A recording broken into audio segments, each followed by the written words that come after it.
This video is a step-by-step tutorial to walk you through DEC landslide information and landslide inventory to access data for landslides. Specifically, we will be looking for either number of acres or height and width as the measurements for landslides. To meet the requirement to include extent data for your plan, we will first focus on the most extreme or severe event for each hazard in your community. Your hazard mitigation plan should also include discussion on past occurrences and impacts of this hazard.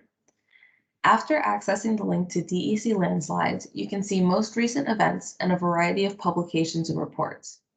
Take some time to find events, reports, and publications closest to your community. Under Publications, you'll click on Landslide Inventory. And once the map is loaded, you'll use this blue panel on the left and select Filter. You'll scroll until you see the filter Towns and type in the name of your community. I will be using Lincoln.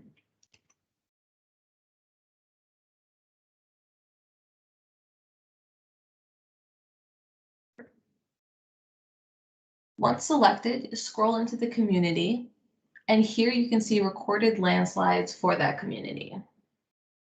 Next, you'll go back to the panel and you'll want to click on Filter as Map Moves.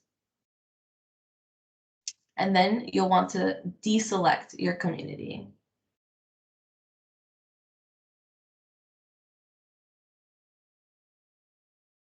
Now you can see landslides in the surrounding region that border your community.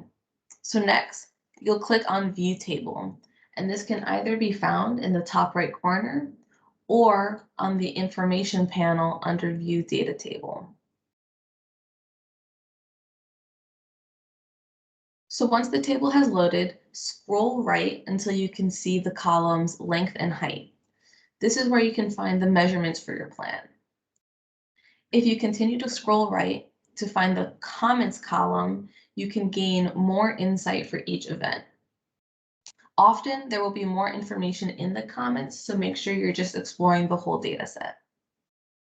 And if you do not see a specific event, that does not mean it has not occurred for your community, so refer to your local records when necessary.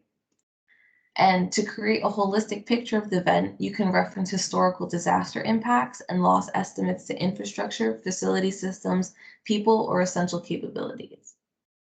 This concludes our tutorial on landslide hazard data, and this video is a part of a series produced by Vermont Emergency Management's Hazard Mitigation Program. For more information, you can find us on the web, email us, and see more tutorials on our YouTube channel.